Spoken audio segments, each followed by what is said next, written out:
Caccamise. I'm Tappenden. And we're Suburban Foragers. And we have here our latest acquisitions. There's a nice bowl of black cherries.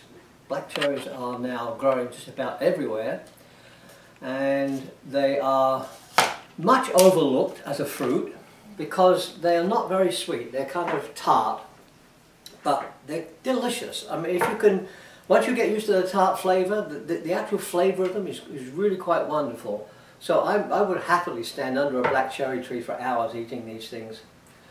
We also have another tart fruit. They're crab apples.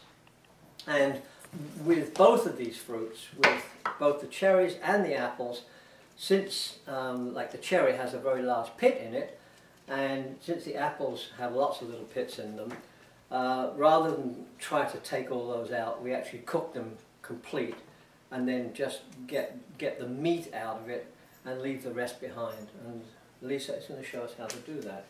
Exactly. Very little preparation involved in this because we didn't pick off any stems, we didn't obviously seed them. We're just going to throw them into hot water and let them boil down.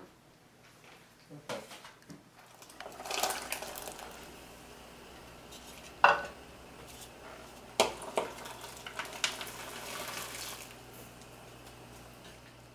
We have our black cherry crabapple sauce that's been at a boil for about 15 minutes, and we turned off the heat and let it simmer for a bit. It's got a lot of liquid in there.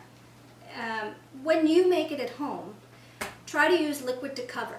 I used a little bit more than that water-wise, so it has a lot of extraneous liquid that we're going to now pour off into a little dish. Now if you do what we do and you add the extra water, no need to despair. We're just going to pour that water off into a vessel that we can use at a later date.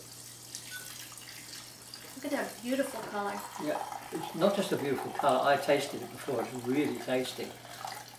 We can boil it down now if we wanted to, add the sugar, boil it down now, but I think we're going to save it for another venue. So we're going to leave it and freeze it, and then we'll have it later in the year.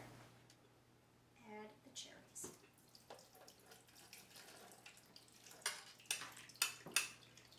Ah, it smells so good. Yeah. Why do we mix cherries and crab apples? Crab apples tend to thicken. They have almost like a natural pectin. And that way, the sauce, we won't need to boil it down as much. It also adds another texture or flavor to the sauce, which is nice. We boil down the sauce to let it reduce and thicken. This is thickened up amazingly beautifully. Look at that. Gorgeous. I think it's the perfect. I mean, it could boil down a little longer. What's happened though is, as it's boiled down, it's also concentrated in flavor, and it's gotten super tart. So we're going to have to add a little sweetener. And this can be any sweetener of choice. Today we're going to use a coconut sugar. And basically I'm going to add until I think it's the right amount. We have our griddle nice and hot. We have our pancake batter ready to go. You can use any pancake batter you so choose.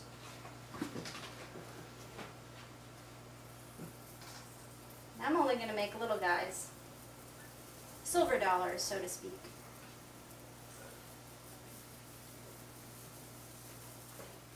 As with any pancake, as soon as you start to see bubbles at the top, and you notice a little bit of browning at the edges, they're ready to flip.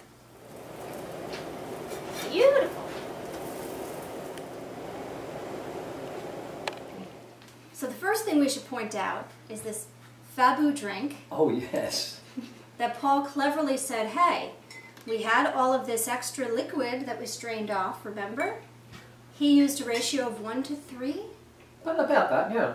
Water to the liquid, and it's such a refreshing drink. No sugar, No, as is. not necessary. It's really, I mean, it's beautiful to look at and very tasty to drink. Pancakes with a crabapple black cherry sauce. Oh yeah. Mm. It's super tart when you first put it in your mouth. Yeah. And then it mellows out. Mm-hmm. And the pancake is nothing more than a vehicle for the sauce. I mean, we could have done this video by just drinking the sauce on its own, but I could. we needed something to put it on, so Yeah. very, very nice. I mean, there's so many things you could use it for too. I mean, ice cream, it'd be great with ice cream. Yeah. Yeah.